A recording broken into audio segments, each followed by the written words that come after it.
প্রিয় দর্শক, সবাইকে আমন্ত্রণ জানাচ্ছি আরটিভির নিয়মিত আয়োজন এই মুহূর্তে বাংলাদেশ অনুষ্ঠানে। সঙ্গে আছি আমি তৌহিদুল হক। আজ আমাদের আলোচনার বিষয় মুখোমুখি জীবন ও জীবিকা। আর এই বিষয়ে আলোচনার জন্য আমাদের সঙ্গে অনলাইনে যুক্ত হয়েছেন সম্মানিত পরিকল্পনা মন্ত্রী এম এ মান্নান এমপি, এবং আমাদের সাথে যুক্ত আছেন বিএনপির ভাইস চেয়ারম্যান জনাব আব্দুল আউল মিন্টু। আপনাদের দুজনকে অনুষ্ঠানে স্বাগত জানাচ্ছি। দর্শক, অনুষ্ঠানটি সম্প্রচার হচ্ছে আরটিভির ফেসবুকেও। আপনি চাইলে আপনার মতামত কিংবা প্রশ্ন জানাতে পারেন আমাদের সাথে। যাচ্ছি মূল আলোচনায়। আব্দুল আউল মিন্টু, আপনার কাছে আসতে চাই। মুখোমুখি জীবন ও জীবিকা, আমরা একটু শুনতে চাই যে এই জীবন ও জীবিকার মধ্যে সমন্বয়ের কাজটি কতটা কার্যকরীভাবে করা হচ্ছে। বিসমিল্লাহির রহমানির রহিম। প্রথমে আমি আমাকে দাওয়াত দেওয়ার জন্য ধন্যবাদ। 2 নম্বর হলো, বাংলাদেশে এখন করোনায় মারা গেছেন তাদের প্রতি, তাদের আত্মার প্রতি মাগফিরাত কামনা করি। যারা করোনা আক্রান্ত আছেন তাদের প্রতি সহমর্মিতা প্রকাশ করি এবং আল্লাহর কাছে বলি যেন তাড়াতাড়ি ওনারা সুস্থ হন। প্রথম কথা হলো, জীবন এবং জীবিকা দুটাই কিন্তু অত্যন্ত জরুরি জিনিস। অফকোর্স যে কোনো দেশের, যে কোনো সরকারের দায়িত্ব প্রথম হলো মানুষের জীবন বাঁচানো। তো জীবন বাঁচাতে গিয়া যখনই আপনি জীবন বাঁচাতে যান, যেই যেই বিধিনিষেধ গুলো আরোপ করা হয় জীবন বাঁচানোর জন্য, তাদের মানুষের জীবিকার উপরে একটা আঘাত আসে। বাংলাদেশের জনসংখ্যার শতকরা 50% লোক কোনো না কোনো ভাবে কৃষি নির্ভর, তারা গ্রামীণ অর্থনীতির সাথে জড়িত। বাকি যে লোকগুলো আছে এর ভিতরে মাত্র 18 থেকে 19% লোক ফর্মাল চাকরি করে, যেগুলি, আর বাকি যেগুলি আছে এগুলি সবাই ইনফর্মাল। ধরেন কেউ রিক্সা চালাচ্ছে, কেউ হকারগিরি করতেছে, এগুলি কিন্তু ফর্মাল স্থায়ী কিছু না। আজকে আপনি চালাইতে পারেন, কালকে আপনি নাও চালাইতে পারেন। আজকে হকার আপনি আসেন, কালকে আপনি হকারগিরি নাও করতে পারেন। তো এখন অতএব যখনই বিধিনিষেধ আরোপ করা হয় জীবন বাঁচানোর জন্য, তখন কিন্তু জীবিকার উপরে একটা আঘাত আসে। কিন্তু যদি আপনি মানুষ যদি জীবিকা নির্বাহ করতে না পারে তাহলেও কিন্তু জীবন রক্ষা করা বড় মুশকিল। এখন ধরুন আমরা লকডাউন দিচ্ছি, এখন লকডাউন যদি হওয়া, মানুষ তো কাজ করতে পারবে না। কাজ না করতে পারলে সে ঘরে বসে থাকবে, এবং যাদের টাকা পয়সা আছে তাদের জন্য কোনো চিন্তা নাই। কিন্তু যাদের টাকা পয়সা নাই তাদেরকে যখনই আমরা একটা লকডাউন বা বিধিনিষেধ আরোপ করি ওদের চলাফেরার উপরে, তখনই কিন্তু জীবিকা নির্বাহের ব্যাপারে একটা প্রবলেম চলে আসে। এখন বাংলাদেশে এখন যেটা হচ্ছে যে জীবন বাঁচানো দরকার, আবার জীবিকা নির্বাহের মাধ্যমেও জীবন বাঁচানো দরকার। এখন ইদানিং কালে আমরা দেখতেছি যে মনে করেন এখন জীবন বাঁচানোর জন্য প্রথম যে কাজটা দরকার সেটা হইলো আমাদের টিকা দেওয়া। এখন টিকা নিয়ে আমি যা কিছু যে আমি বলতে চাই না, তবে আমি এইটুকু বলতে চাই, আপনি যদি দক্ষিণ এশিয়া ধরেন তাহলে ভারতে অলরেডি 31% লোকের টিকা দেওয়া হয়েছে, অ্যাটলিস্ট প্রথম ডোজ। পাকিস্তানে 19% লোক, নেপালে 33% লোক, শ্রীলঙ্কাতে 63% লোক। সেই অনুযায়ী গত 25শে জুলাই পর্যন্ত বাংলাদেশে মাত্র 11% লোক টিকা দিছে। এই 11% এর ভিতরে আপনার 1,40,00,000 লোকের টিকা দেওয়া হয়েছে। 1,40,00,000 লোকের ভিতরে মাত্র 85 লক্ষ লোক 25 তারিখ পর্যন্ত তারা পাইছে মাত্র 1 ডোজ। তো 1 ডোজ তো ইজ নট এনাফ।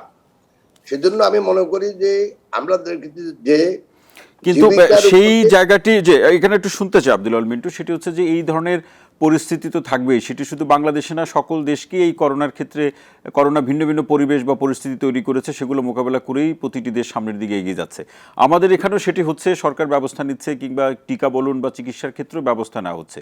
এই জায়গাতে আপনার দৃষ্টিতে কোনো ঘাটতি বা সংকট আপনি যদি নির্দিষ্টভাবে বলেন, তাহলে আমার মনে হয় সেই জায়গাটি সংশোধনের একটা সুযোগ থাকবে। আমি আপনাকে নির্দিষ্টভাবে বলতেছি, তাহলে জীবন বাঁচানোর জন্য প্রথম যে জিনিসটা প্রয়োজন সেটা হলো এখন টিকার ব্যবস্থা করা। এখন যদি আমি তো আপনাকে হিসাবটা তাই দিচ্ছিলাম যে আমাদের প্রতিবেশী দেশ ভারতে 31% লোকের টিকা নেওয়া হয়েছে, শ্রীলঙ্কাতে 33%, নেপালে 33% লোক, শ্রীলঙ্কাতে 63% লোক। সেখানে বাংলাদেশে মাত্র 11% লোক টিকা পাইছে, কিন্তু সেটাও কিন্তু এর ভিতরে মাত্র 83 লক্ষ লোক 1 ডোজ পাইছে। তার মানে তো একদম আপনি যে হিসাব বললেন আব্দুল মিন্টু, তার দক্ষিণ এশিয়ার মধ্যে বাংলাদেশ পিছিয়ে আছে, তাহলে করণীয় কি? করণীয় হইলো, একটা হইলো তাহলে বুঝতে হবে যে এখানে আমাদের সমাজ বলেন, দেশ বলেন, জনগণ বলেন, সরকার বলেন, কারণ না কোনো একটা জি ফেলিওর ছিল। মানুষের জীবন বাঁচানোর জন্য যে কাজটা করার দরকার ছিল সেটা যথাযথভাবে করা হয় নাই। আবার জীবন বাঁচানোর জন্য আমরা যে বিধিনিষেধ গুলো আরোপ করছি সেটাও আমার কাছে একটা তামাশার মতো মনে হয় ভাই। এই যে গত সপ্তাহ 2 সপ্তাহ আগে বললো যে 5 তারিখ পর্যন্ত লকডাউন, জি তারপরে আবার ঈদের ছুটিতে লোকজন দেশে গেছে, হঠাৎ করে বললো যে কিছু কিছু কলকারখানা খোলা থাকবে, আবার যানবাহন খোলা নাই, কলকারখানা খোলা। তাহলে এই লোকগুলো যে গ্রাম থেকে আসতেছে, আপনি এখন জানেন যে বাংলাদেশে এই বর্তমান মুহূর্তে জি কোভিড গ্রামে বেশি দেন শহর। এই যে গ্রামে দিয়ে যে লক্ষ লক্ষ লোক আবার ফেরত আসতেছে, কিভাবে গাঁথাগাঁথি করে তারা আসতেছে, কারণ যানবাহন তো রেগুলার যানবাহন তো নাই। তার মানে হইলো আপনি দেখবেন যে 1 সপ্তাহ বা 2 সপ্তাহের ভিতরেই বাংলাদেশে করোনা আরো বেড়ে যাবে। জি করোনাকে কমানোর জন্য দরকার টিকা, সেই টিকা তো আমরা অনেক পিছিয়ে আছি। জি তাহলে কেউ না কেউ তো এটার জন্য ফেইলিউর মানে ব্যর্থতা মেনে নিতে হবে। জি তো ধন্যবাদ। বাংলাদেশে আমরা এই যে আব্দুল মিন্টু, আবার ফিরবো আপনার কাছে। আমি একটু আপনার এই আলোচনার সূত্র ধরেই মাননীয় মন্ত্রী এম এ মান্নান এমপি আপনার কাছে আসতে চাই। যেমনটি আমাদের আব্দুল মিন্টু ভাই বলছিলেন যে আসলে লকডাউন বলুন, বিধিনিষেধ বলুন, সেগুলো মানাতে গিয়ে অথবা করোনা সংক্রমণ কমাতে গিয়ে, মৃত্যু হার কমাতে গিয়ে, অথবা আরও একটু যদি প্রসারিত বিস্তৃত করে বলি যে জীবন জীবিকার মধ্যে সমন্বয় করতে গিয়ে যে সিদ্ধান্তগুলো গ্রহণ করা হচ্ছে সেই সিদ্ধান্তগুলো সঠিকভাবে বাস্তবায়ন হচ্ছে না। তার ভাষায় যদি বলি যে এক ধরনের তামাশা করা হচ্ছে। শুনতে চাই আপনার কাছ থেকে। ধন্যবাদ আপনাদেরকে এবং জনাব মিন্টুকে। তিনি অত্যন্ত একজন সিনিয়র রাজনীতিবিদ এবং ব্যবসায়ীও বটে। প্রথমে এই তামাশা শব্দটা নিয়ে আমি বলবো, আমি সরি, তার মুহূর্তে এটা আমি আশা করিনি। তিনি একজন বয়োজ্যেষ্ঠ নাগরিক, অত্যন্ত দায়িত্ববান একটা একটা অবস্থানে আছেন। জি তিনি উনি অনেকগুলো ফিগার দিয়েছেন, এটা অ্যাপ্রিসিয়েট করার মতো যে তিনি খাটাখাটনি করছেন, খোঁজ খবর নিচ্ছেন, ভালো। এই ধরনের সচেতন নাগরিক তো আমাদের দেশের জন্য মঙ্গল। কিন্তু তিনি আমাদের সরকারের কিছু কিছু গৃহীত কাজ সম্বন্ধে তিনি দ্বিমত থাকতে পারে, স্বাভাবিক, আমরা কোনো বিষয় নয় এখানে দ্বিমত, ভিন্ন মত থাকবে। কিন্তু তামাশা বলাটা বোধ হয় সঠিক হয়নি। আই হোপ উনি এমনি স্লিপ হয়েছে টাং আর কি। কারণ এটা জীবন মরণের প্রশ্ন, গোটা জাতির অর্থনৈতিক এবং সামাজিক এবং বৈষয়িক উন্নয়ন বা অনুন্নয়ন বলুন, তার প্রশ্ন। যেটা আপনার মূল ইস্যু, জি যে জীবন ও জীবিকার যে একটা ক্ল্যাশ বা যে একটা চলছে এখানে, এর মধ্যে সাকসেস কেমন হয়েছে বা আমরা how far we have done. আমি একটা কথা বলি, এমন একটা বিষয়, এটা নিয়ে তো কথা বলাও খুবই সুনিশ্চিত বলা যাচ্ছে না। এত আনসার্টেনটির মধ্যে আমরা বাস করছি, প্রতিনিয়ত এর গতিবিধি পরিবর্তন হচ্ছে। জি যদিও এই 1.5-2 বছরে মোটামুটি আমরা একটা কাণ্ডজ্ঞানের কথা বলছি, আমি বিশেষজ্ঞ নই, বিশেষজ্ঞরা বলবেন আরো ভালোভাবে। মোটামুটি একটা প্যাটার্ন ডেভেলপ করে গেছে যে একটা পর্যায়ে উঠে ভেরি হাই ডেথ রেট পৌঁছে, ইনফেকশন রেট পৌঁছে, তারপরে ধীরে ধীরে এইটা নামে। এই ধীরে ধীরে নামার ব্যাপারে এইটা হলো মূল কথা। সেখানে সরকারের বা কর্তৃপক্ষের কি অবস্থা। তিনি যেটা বললেন যে ইন্ডিয়াতে 31% হয়ে গেছে এবং অন্যান্য দেশে আমাদের বেশি, আমাদের কম। তিনি জানেন ভালো করে যে আমাদের টিকার মেইন প্রাথমিক সোর্স ছিল ইন্ডিয়া, যার সঙ্গে আমাদের চুক্তি ছিল, জি এবং আমরা one of the earliest countries in the world যা চুক্তি করেছিলাম। তিনি এইটিও জানেন যে ইন্ডিয়া হলো পৃথিবীর বিগেস্ট এই টিকা মেকার বা ম্যানুফ্যাকচারার বলেন। সিরাম ইনস্টিটিউট অফ ইন্ডিয়া, এটা সারা বিশ্বে স্বীকৃত হাইয়েস্ট ম্যানুফ্যাকচারার তারা।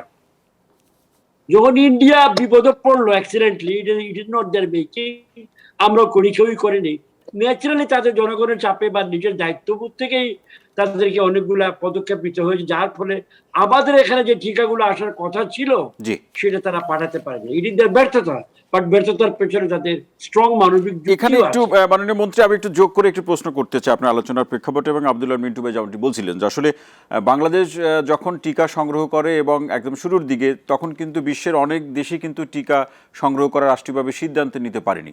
তো এত শুরুর দিকে টিকার ক্ষেত্রে আমাদের অগ্রগতি কিন্তু এখন যেটি আমরা দেখছি যে দক্ষিণ এশিয়ার রাষ্ট্রগুলোর মধ্যে বাংলাদেশ পিছিয়ে আছে। তার মানে কি আমাদের টিকা নিয়ে কোনো ষড়যন্ত্র আছে কিনা, কিংবা আমরা সিদ্ধান্ত নিতে দেরি করছি কিনা, কিংবা অনেকে বলছেন যে আমাদের একাধিক উৎস সন্ধান করার প্রয়োজন ছিল, এই জায়গাগুলোতে আলোচনা আছে, শুনতে চাই আপনার কাছ থেকে। আমি মনে করি না এখানে কোনো ষড়যন্ত্র আছে।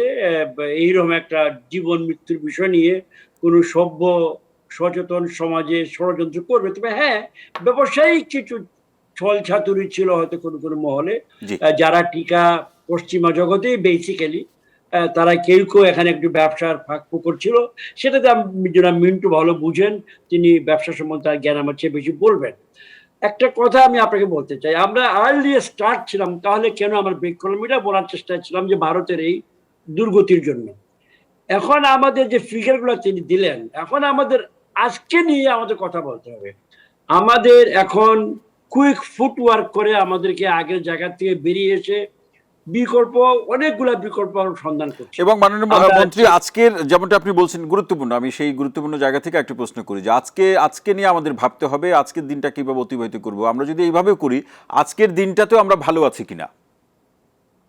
আজকে তো দেখলাম, আমি এটা আনন্দ বা বিষাদের বিষয় নয়, ডেথ 154 জি। গত কয়েকদিনের মধ্যে আমার মনে হচ্ছে I am very happy, but ভালো, এটা হ্যাপি বলতে খারাপ লাগছে যে নেমেছে। আমার একটা ধারণা বোধ হয় যে একটা ক্লাইম ডাউনের কার্ভটা নিচের দিকে যায়। আমি আশা করি, এগেন বলছি বারবার, আমি বিশেষজ্ঞ নই, জি। আমি আশা করি যে অন্য দেশের কার্ভের গতিবিধি দেখে আমরা বোধ হয় আমরা বোধ হয় ডাউনওয়ার্ড দিকে যাচ্ছি। কিন্তু সেটি মন্ত্রী মহোদয়, আপনার সে আশার প্রতি মানে আমরা সমুন্নত থেকেই বলছি যে সেটি হচ্ছে 5 তারিখ পর্যন্ত কঠোর লকডাউন যেটি সরকার ঘোষণা করেছে, সেই পর্যন্ত অনেকেই বলছেন যে অপেক্ষা করলে কি হতো। এর আগেই 1 তারিখ থেকে রপ্তানিমুখী গার্মেন্টসগুলো খুলে দেওয়া হয়েছে, এবং যারা গার্মেন্টস কর্মীরা গ্রামে ছিলেন তারা আসা যাওয়া করতে শহরে ফিরে আসতে গিয়ে যে অবস্থাটি তৈরি হয়েছে, নিশ্চয়ই আপনি সেটি লক্ষ্য করেছেন। এর মধ্যে তো অনেকেই ধারণা করছেন চিকিৎসকরা যে সংক্রমণ এবং মৃত্যু হার আবার বেড়ে যেতে পারে। অবশ্যই বিশেষজ্ঞরা, আমার মনে আছে গত বছরও তারা এই সম্বন্ধে তুলনামূলকভাবে আমাদের তুলনায় একটু হার্ড গ্রাউন্ডে ছিলেন, এইবারও তারা বলছেন। তার মানে কি সিদ্ধান্ত বাস্তবায়নে আমরা কোনো অস্থিরতার মধ্যে আছি কিনা? অস্থিরতা আমি বলবো না শব্দটা, যেমন আমি তামাশা শব্দটা আমার গ্রহণযোগ্য নয়, অস্থিরতা নয়। তবে হ্যাঁ, মাঝে মাঝে আমাদেরকে আনসার্টেনিটির মধ্যে আমরা আছি, একটা উদ্বিগ্ন পরিস্থিতিতে আমরা আছি, হয়তো কোনো সময় স্লিপও হয়ে যেতে পারে। তবে আমি মনে করি যে আমরা বোধ হয় এখন আমরা সেই পর্যায়ে পার হয়েছি যে অস্থিরতা 4 সপ্তাহ 3 সপ্তাহ আগে ছিল ভ্যাকসিনের সংগ্রহ নিয়ে, এটা কেটে গেছে। আমরা, উনি যে বললেন ফিগারগুলো তুলনামূলকভাবে আমরা পেছনে আছি, এইটা আমরা খুব কুইকলি আগামী 1-1.5 মাসের মধ্যে কভার আপ করতে পারবো বলে আমার বিশ্বাস। কারণ নানা আমাদের যারা এই কাজটা করছেন, স্বাস্থ্য মন্ত্রণালয়, মাননীয় প্রধানমন্ত্রী অফিস, সব জায়গা থেকে আমরা বার্তা পাচ্ছি এবং সিস্টেমটা স্প্রেড আউট হয়ে গেছে। ইউনিয়ন চেয়ারম্যান অফিস পর্যন্ত আমরা এখন আমাদের নেটওয়ার্ক বিস্তৃত, আমরা টিকা পৌঁছে দিব এবং আজও অনেক বেশি টিকা প্রাপ্তি হচ্ছে। সুতরাং যে বিষাদগ্রস্ত অবস্থা তিনি বললেন সেটা এটা নয়, বাট ইয়েস, এটা কারো বানানো ছিল না, এটা ইট ওয়াজ একটা, কি বলবো, ভারতে যেটা হবে আমরা, তারাও চিন্তা করি না, আমরাও চিন্তা করি, কেউ চিন্তা করি। জি, অসংখ্য ধন্যবাদ এম এ মান্নান। আমি ফিরবো আপনার কাছে, আব্দুল আল মিন্টু আপনার কাছে আসতে চাই, যেমনটি আমাদের মন্ত্রী মহোদয় বলছিলেন, এবং আপনি একজন স্বনামধন্য ব্যবসায়ী, সেই জায়গা থেকে প্রশ্নটি রাখছি। সেটি হচ্ছে যে 5 তারিখ পর্যন্ত লকডাউন, আমাদের প্রয়োজনের প্রেক্ষাপটে সিদ্ধান্ত পরিবর্তন হতে পারে, কিন্তু যারা গার্মেন্টস ব্যবসায়ী অথবা ব্যবসায়ী সমাজের মধ্যে যে অস্থিরতা গার্মেন্টস খুলে দেওয়াকে কেন্দ্র করে, কিন্তু তাতে তো সামাজিক যোগাযোগ মাধ্যমে যদি নিশ্চয়ই আপনি চোখ রাখেন, আপনি দেখতে পাবেন অনেকেই বলছেন যে আসলে এই করোনা পরিস্থিতিতে গার্মেন্টসের যারা মালিক যারা বা ব্যবসায়ী যারা, তারা কি নতুন করে অর্থনৈতিক সংকটে পড়ছে? শ্রমজীবীদের চেয়েও কি তাদের সংকট বেশি কিনা অর্থনৈতিক সংকটটা? শুনতে চাই আব্দুল আল মিন্টু। আপনার এই প্রশ্নটা উত্তর দেওয়ার আগে আমি একটু সামান্য 2-1টা কথা বলি। জি। একটা হলো, ঠিক আছে, আমি যে ওয়ার্ডটা বলছি তামাশা, এটা বেশি সুন্দর ওয়ার্ড না, আমিও মনে করি। তো আমি মন্ত্রী সাহেবের মন খারাপ হয়েছে, আমি দুঃখ প্রকাশ করি এটার জন্য। তবে মানে আমার কথাটা কিন্তু মনে দুঃখ থেকে বলছি। আপনি যদি আজকে সকালে পেপার গুলা দেখেন, তাহলে দেখেন লক্ষ লক্ষ লোক রাস্তায় মানে হেঁটে আসতেছে। তো এই যে, আমি তো মনে করি এই যে এত বড় বড় সিদ্ধান্ত গুলো যখন দেওয়া হয়, আপনি বললেন যে আগামী দিন থেকে গার্মেন্ট খোলা বা এই ফ্যাক্টরি খোলা, কিন্তু আপনি যানবাহনের কোনো সিদ্ধান্ত দিলেন না। তো তো এই লোকগুলো হেঁটে আসতেছে, এবং হেঁটে আসার সময় অবভিয়াসলি কেউ সামাজিক দূরত্ব মেনটেন করতেছে না, কেউ মাস্ক করতেছে না। গ্রামে যদি সংক্রমণ থাকে তাহলে সে আরো ছড়াবে আস্তে আস্তে। তো আমি তামাশা কথাটা বাদে দিলাম, কিন্তু আমার তো মনে হয় যে কোনো লোকের কাছে এটা মনে হবে যে এই যে সিদ্ধান্তগুলো যারা নিচ্ছে এবং যারা দিচ্ছে, তারা একজনের সাথে একজন সমন্বয় করতেছে না। কারণ যখনই আপনি বলেন যে ইন্ডাস্ট্রিটা খোলা, তখনই একটা শ্রমিক মনে করে হ্যাঁ যদি আমি কালকে যদি হাজিরা না দিই, তাহলে কিন্তু আমার চাকরিটা চলে যাবে। তাহলে এই যে জীবন এবং জীবিকা, তার জীবিকায় যদি নির্বাহ করতে না পারে, তার জীবন তো এমনিই যাবে। এক। জি। 2 নম্বর হলো মন্ত্রী সাহেব বলছেন যে সংগ্রহ করার সংকট কেটে গেছে টিকার। তো আমি একটা পরিসংখ্যান দিই, যতটুকু আমি পেপারে দেখছি, যদি আমার মনে হয় এটাই সত্য, যে বাংলাদেশে যদি আপনি আমাদের 70 কোটি লোক ধরেন, যদি আমরা 60% লোককে টিকার আওতায় আনতে চাই, তাহলে আমাদের লাগবে 10 কোটি লোককে টিকা দেওয়া। জি। 10 কোটি লোককে যদি আমরা ডাবল ডোজ টিকা দেন, তাহলে আপনার লাগবে 20 কোটি টিকা। কিন্তু এখন পর্যন্ত যদি আপনি দৈনিক প্রথম আলো সংবাদ আমি দেখি, প্রথম আলোর সংবাদ 2 দিন আগে, জি। জুলাই 3 আজকেই, সেখানে বলতেছে যে বাংলাদেশে এ পর্যন্ত টিকা সংগ্রহ করা হয়েছে মাত্র 2,42,00,000। তার মানে আপনি 1,20,00,000 লোকের দিতে পারবেন, যেখানে দরকার আপনি 20 কোটি টিকা। তারপরে এর ভিতরে একটা হলো টিকা সংগ্রহ করা, আর একটা হলো টিকাটা দেওয়া। 2,42,00,000 টিকা বাংলাদেশে এসছে, কিন্তু এখন পর্যন্ত আমরা মানে একটা ডোজ দিছি মাত্র মানে 1,40,00,000 লোকের আমরা টিকা দিচ্ছি। এর ভিতরে 85 লক্ষ লোক ডাবল টিকা পাইছে, আর 43 লক্ষ লোক মাত্র একটা ডোজ পাইছে। তো আমার একটা কথা হলো যে টিকা আনার পরেও তো দেওয়ার কোনো গতি দেখতেছি না আমি। জি, আব্দুল আল মিন্টু, আপনার কাছে আমি ফিরবো, আমি আপনার কাছেই ফিরছি। ফোনে একজন দর্শক আছে, তার প্রশ্নটি নিয়ে আমি আপনার কাছে ফিরছি। দর্শক কে আছেন, পরিচয় দিয়ে প্রশ্ন করুন। জি, আসসালামু আলাইকুম। জি, ওয়ালাইকুম আসসালাম। আমি সালে বলছিলাম, মতিঝিল, ঢাকা থেকে। জি, বলুন। যে আমি মাননীয় মন্ত্রী মহোদয়ের কাছে একটা কোশ্চেন ছিল আমার। জি। সেটা হচ্ছে, মাননীয় মন্ত্রী মহোদয়, আমি যতটুকু জানি অত্যন্ত সজ্জন ব্যক্তি এবং সরকারের নীতি নির্ধারকও বটে। তো ওনার কাছে আমার বিনয়ের সাথে একটা দাবি আর কি, সেটা হচ্ছে বাংলাদেশে কোনোদিন কোনোভাবে কোনো রিজনে, করোনার থেকেও যদি বড় কোনো রিজন আসে, পরিবহন যেন কোনোদিন বন্ধ না করা হয়। এবং আমরা এর আগে অনেক পরিবহন বন্ধ হতে দেখেছি, হরতালে বিরোধী দল, এই দল এবং সরকারি দল যেন বিরোধী দল মানুষ ডাকা না আসতে পারে। আমি নিজের চোখে মানুষের ভোগান্তি কান্না দেখেছি। এবং পরিবহন সেক্টরে যারা পরিবহন মালিক, তারা যেন যখন বিআরটি থেকে লাইসেন্স নেয়, তারা কিন্তু যেন একটা অঙ্গীকার নামা দেয় যে কোনো রিজনে তারা নিজেরাও পরিবহন ধর্মঘট ডাকতে পারবে না, পরিবহন চালাতেই হবে তাকে। যদি আর এক সিট এটাও কোনো বিজ্ঞান। জি, ধন্যবাদ আপনাকে। আপনার প্রশ্নটি আমরা বুঝতে পেরেছি। আপনি আমাদের সাথে থাকুন, মাননীয় মন্ত্রী মহোদয়ের সাথে যখন আলোচনা আসবো তিনি তখন এর উত্তরটি দিবেন। আব্দুল আল মিন্টু, আপনি যেমনটি আলোচনা করছিলেন যে জায়গায়, শেষ করতে যাই না, তো সেজন্য আমি বলতেছি, যেখানে আপনার এখন কিন্তু আবার নতুন যে ভ্যারিয়েন্ট, এখানে কিন্তু কম বয়সের ছেলেমেয়েরাও কিন্তু আক্রান্ত হচ্ছে। তাহলে আমি যেখানে বলছি মানে 60 জনকে টিকা দিতে হবে, সেটা ওটা বেড়ে 80% হতে পারে। 80% যদি আপনি ধরেন, তাহলে তো আরো অনেক বেশি টিকা লাগবে। এখন আমাদের স্বাস্থ্যমন্ত্রী বলছেন যে আগস্ট মাস থেকে ওনারা 1 কোটি করে প্রতি মাসে টিকা দিবে। তো আপনি বলুন, যেখানে 2,42,00,000 টাকার টিকা মাত্র হাতে পাওয়া গেছে, আর আমরা এমন কোনো খবর জানি না বিদেশ থেকে আপনার কাছে কোটি কোটি টিকা আসতেছে, আপনার কাছে আগস্ট মাস থেকে কিভাবে আপনি 1 কোটি কোটি টিকা দিবেন? যেখানে এতদিন আসা 4 মাস আগে টিকা দেওয়া শুরু হয়েছে, 4-5 মাস আগে, মানে ফেব্রুয়ারি মাসে প্রথম টিকা দেওয়া শুরু। তো ফেব্রুয়ারি থেকে ফেব্রুয়ারি, মার্চ, এপ্রিল, মে, জুন এখন চলে গেছে। 5 মাসে আপনি দিচ্ছেন মাত্র 1,40,00,000 লোকের টিকা। তার মানে আমি যেটা বলতে চাচ্ছি, শুধু টিকা সংগ্রহে যে কিছু ব্যর্থতা আছে তা না, টিকা আনার পরে দেওয়ার অ্যারেঞ্জমেন্টও ব্যর্থতা আছে। কেউ না কেউ তো বাংলাদেশকে কিন্তু সরকার বা স্বাস্থ্য অধিদপ্তর যেটি বলছে, আব্দুল আল মিন্টু, যে আমাদের ইপিআই প্রোগ্রামের অভিজ্ঞতা আমাদের রয়েছে, টিকা সংগ্রহ হয়ে গেলে টিকা প্রদান করা বা দেয়াতে আমাদের খুব একটা বেশি জটিলতা হবে না বলে সেটি তারা কিন্তু বারবার বলছে। আপনি কি মনে করেন, আপনি কিভাবে দেখেন বিষয়টি? আমি তো ওনারা কি বলছে এটা আমার কাছে মুখ্য বিষয় না, আর কথা হলো ওনারা কি করছেন সেটা তো প্রতিদিনই খবরের কাগজে আসছে যে কত লোকের টিকা পায়। তো আমি তো দেখতেছি গত 5 মাসে টিকার হয়তো কিছুদিন শর্টেজ ছিল, আমি মানি, কিন্তু তাছাড়া তো মাত্র 85 লক্ষ লোককে আপনি ডাবল ডোজ টিকা দিচ্ছেন এখন পর্যন্ত, বা 43 লক্ষ, জি। বাট 85 লক্ষ লোকের আপনি একটা করে টিকা দিচ্ছেন। তো আমি তো দেখতেছি ব্যর্থতায় ভরপুর আমাদের নিজস্ব সিস্টেম এখানে। তো টিকা সংগ্রহ করা একটা সমস্যা, টিকা দেওয়াটা তো আমাদের নিজস্ব ব্যাপার, সেখানে তো আমি দেখতেছি যে আমাদের একটা ব্যর্থতা আছে। তো সেজন্য আমি বলি শুনেন, এই এরপরে আবার থার্ড ডোজ আসবে, বিকজ অলরেডি কোনো কোনো দেশে তৃতীয় ডোজ দিচ্ছে, বলতে যে নিউ ভ্যারিয়েন্ট যেটা জি। করোনা, তাতে যদি আপনাকে পুরো প্রোটেকশন নিতে হয় তাহলে আপনাকে 3 ডোজ টিকা দিতে হবে। তো এখন তো আমরা এক ডোজে 70 কোটি লোকের ভিতরে ভাই মাত্র 1 কোটিও এখনো হয় নাই।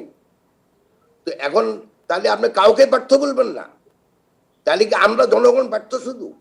তো সেজন্য আমি মনে করি ভাই, বা এই করোনা পরিস্থিতির এইটা একটা তো নতুন পরিস্থিতি, এই পরিস্থিতিতে আমরা আসলে কি সফল ব্যর্থতার জায়গাটিতে যাব, নাকি আসলে সবাই মিলে এই অবস্থাটি মোকাবিলা করতে চাইবো, কোনটি আমাদের জন্য বেশি প্রয়োজন? যাবো, আপনি দায়িত্বে আছেন, আপনাকে দায়িত্ব সঠিকভাবে পালন না করলে আপনি ব্যর্থ, আপনার রিজিগনেশন করা উচিত। কেন আপনি সেই চেয়ারে বসে থাকবেন যেখানে আপনি, আমরা জনগণ যদি মনে করে জি। যে আপনি দায়িত্ব পালনে ব্যর্থ, সেখানে আপনি কেন বসে থাকবেন সেখানে? ও আরেকজনকে দায়িত্ব দেন যে এই কাজটা করতে পারে। এখন আপনার কথায় আসি যে হ্যাঁ, জীবিকা নির্বাহের জন্য তো চাকরি সংস্থানের দরকার, এবং চাকরিটা কারা দেয়? চাকরিটা দেয় যারা উৎপাদন করে জি। একটা ফ্যাক্টরি, সার্ভিস সেক্টরও আছে, সেবা সেক্টরও আছে। কিন্তু যদি এটা সত্য কথা, যদি আমাদের গার্মেন্ট ইন্ডাস্ট্রিগুলো দীর্ঘদিন বন্ধ থাকে, অলরেডি আজকে যদি খবরের কাগজ দেখেন আপনার দেখবেন আমরা দীর্ঘদিন দ্বিতীয় নাম্বারে থাকার পরে, চায়নার পরে আমরা কিন্তু এই মাসে আমরা তৃতীয় নাম্বারে এসেছি, ভিয়েতনামের পিছনে এসেছি আমরা। যদি আমাদের দীর্ঘদিন এই ফ্যাক্টরিগুলো বন্ধ থাকে তাহলে কিন্তু আমরা তৃতীয় নাম্বার থেকে আরো পিছনে পড়ে যাওয়ার সম্ভাবনা আছে, বিকজ ইন্ডিয়া তো এই টেক্সটাইল মিলটা খুব জোরে শুরু হয়েছে এখন। জি। তো আমার বলার উদ্দেশ্য হলো একটা জিনিস, সেটা হলো দেখেন ফ্যাক্টরি খুলতে পারে, কিন্তু একটা নিয়ম কানুন তো আপনাকে ফলো করতে হবে। আপনাকে অন্তত 3 দিন টাইম দিন, যানবাহন খোলা রাখেন। তাহলে এই সেটা না করে হঠাৎ করে বললেন যে কালকে থেকে খোলা আর যানবাহন বন্ধ, লোকজন হেঁটে আসতেছে। জি, এবং ধন্যবাদ আপনি তো আব্দুল আল মিন্টু ভাই, অসংখ্য ধন্যবাদ। আবার ফিরবো আপনার কাছে, আলোচনায় ফিরবো। করোনা জি। তো করোনা ছড়াচ্ছেন আপনি।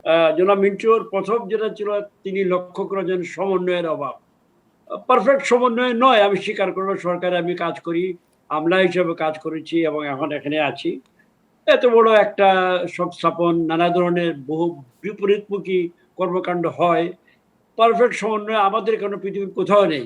তবে আমি স্বীকার করব আমাদের কালচার সমন্বয়ের পক্ষে নয়।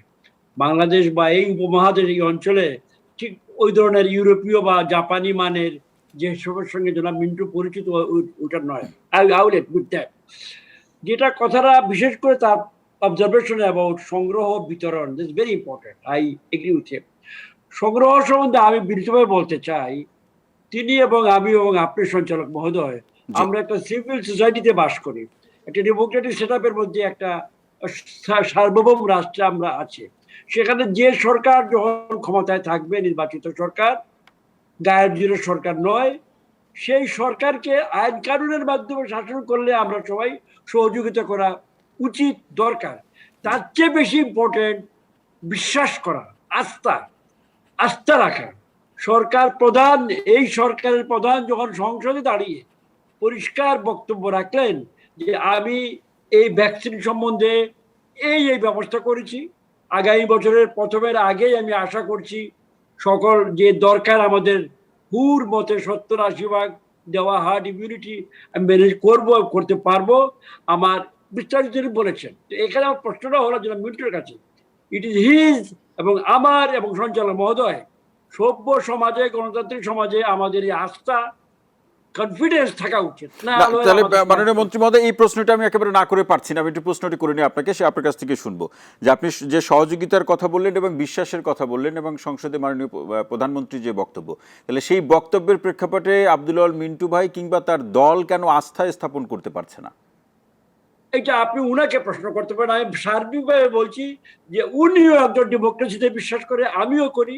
আমরা একটা সিভিল সোসাইটিতে বাস করি, আইনের শাসনের মধ্যে। সেখানে প্রথম আমি ওনাকে বিশ্বাস করবো, যারা মিন্টুর কথাগুলোকে আমি বিশ্বাস করব। আস্থা আছে, আমার কথা করে বিশ্বাস না হলে কিন্তু এই ফাংশন করবে না। তো জি তিনি জবাব হয়তো পরে দিবেন। আমি অন্য দু একটা বিষয়ে বিতরণ সম্বন্ধে ইউ আর ভেরি রাইট সঞ্চালক মহোদয়, আমি এখানে মাঠে কাজ করেছি। আমাদের কিন্তু ইপিআই এবং অন্যান্য বিভিন্ন কর্মসূচির মাধ্যমে আমাদের একটা বিস্তৃত নেটওয়ার্ক আছে। জি এখানে যে সমস্যাটা হলো ইভেন আমাদের কোল্ড চেইন, যেটা বলে কোল্ড চেইন, ঠান্ডার মধ্যে টিকা নিয়ে যাওয়া বা ওষুধ খাওয়ানো, এটা আমরা করে আসছি for the last so many years. আমাদের এই সিস্টেমটা অন দ্য গ্রাউন্ড আছে, আমরা ইউজ করতে পারবো। তিনি থার্ড ডোজ দেখেন, আরো কত ভয়ঙ্কর একটা কথা। আমি আমার নিজের কথাই বলছি, আমি হয়তো জানি না থার্ড ডোজ নিয়ে এখন আলাপ শুরু হয়েছে।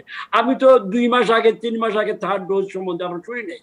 এখন আপনি চিন্তা করুন, আমরা বা ভারত বা পাকিস্তান বা শ্রীলঙ্কা আমাদের মতো দেশ সেকেন্ড ডোজের আমরা যেখানে মাঝে আছি এখন বা চেষ্টা করছি, থার্ড ডোজ নিয়ে বিশেষজ্ঞরা এপিআর করছে। জি এগুলো আমাদেরকে একটু হতচকিত করে ফেলে, আমরা একটা ইয়ের মধ্যে পড়ে যাই।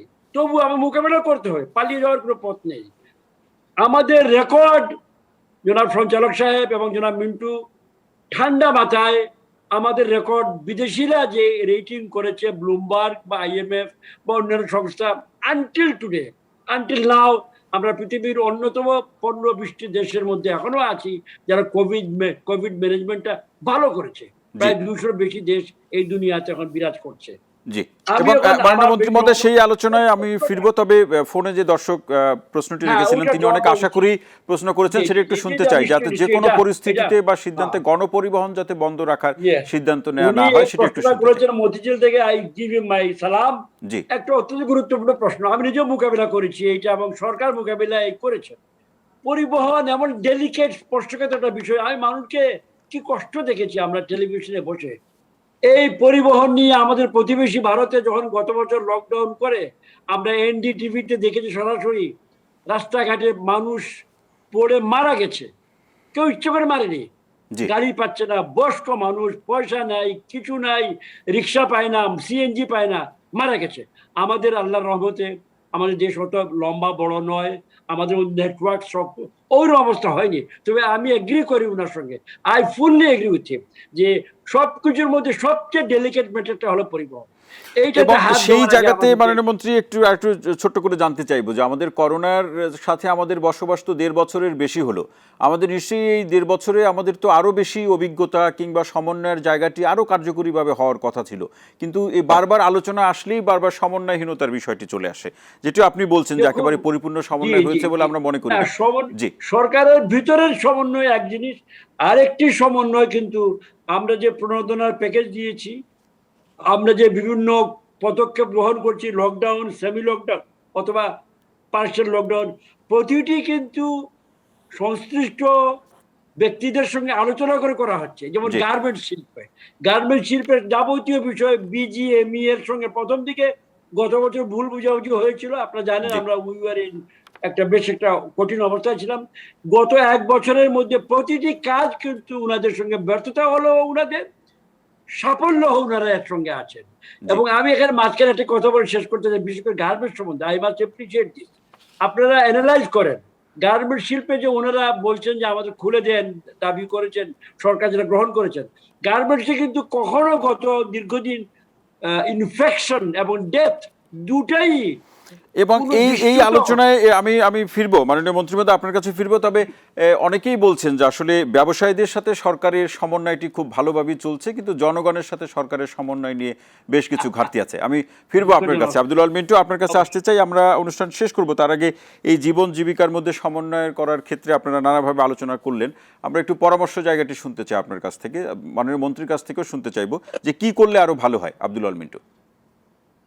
শুনেন, প্রথমে মন্ত্রী সাহেব ভদ্রলোক মানুষ বলাও মুশকিল, দেখ উনি আইনের শাসন, তারপর নির্বাচিত সরকার অনেক কথা বলছেন, এগুলি কথাতে যাব না আমি। তবে উনি যে একটা কথা বলছে, মানুষ অন্যান্য দেশে রিক্সায় রাস্তাঘাটে মারা যাচ্ছে, আমাদের দেশে মারা যায় না, এই কথাটা তো সঠিক না।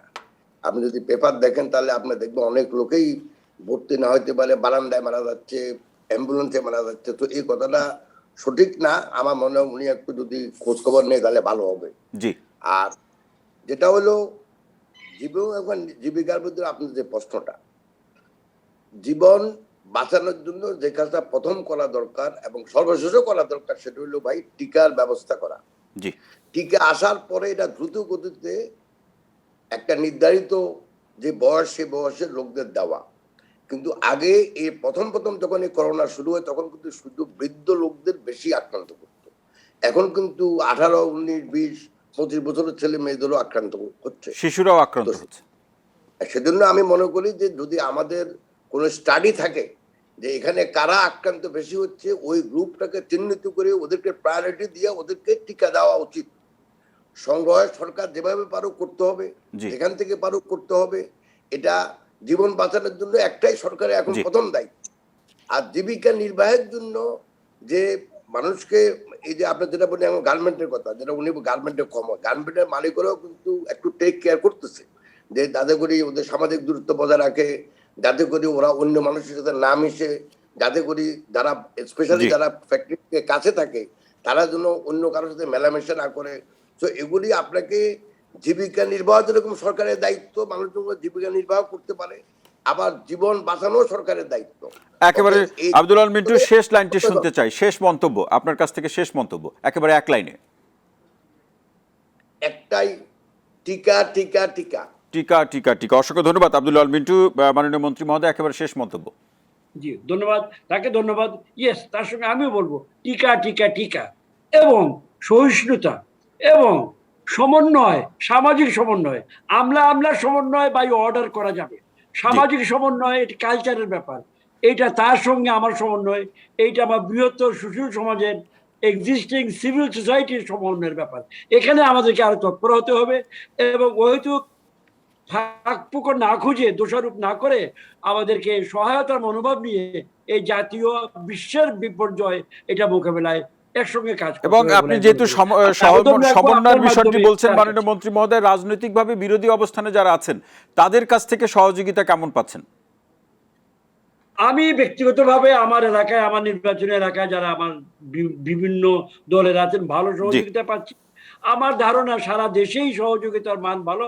তবে এখানে একটু উপরের দিকে যারা আছেন তাদের প্রকাশ, বাচনিক প্রকাশ, যেটা বার্তা নিচের দিকে যায়, আরেকটু সুসংহত হলে, আরেকটু কোট আনকোট মিষ্টি হলে, বাস্তবিক হলে বোধহয় সঠিক হতো বলে মনে করি। অসংখ্য ধন্যবাদ মাননীয় মন্ত্রী এম এ মান্নান এমপি এবং আব্দুল আল মিন্টু, আপনাদের দুইজনকে অসংখ্য ধন্যবাদ আলোচনায় যুক্ত হওয়ার জন্য। প্রিয় দর্শক, এই মুহূর্তে বাংলাদেশ অনুষ্ঠানটি আজকের মতো এখানেই শেষ করছি। সবাই ভালো থাকুন, সুস্থ থাকুন, সঙ্গে থাকার জন্য অসংখ্য ধন্যবাদ।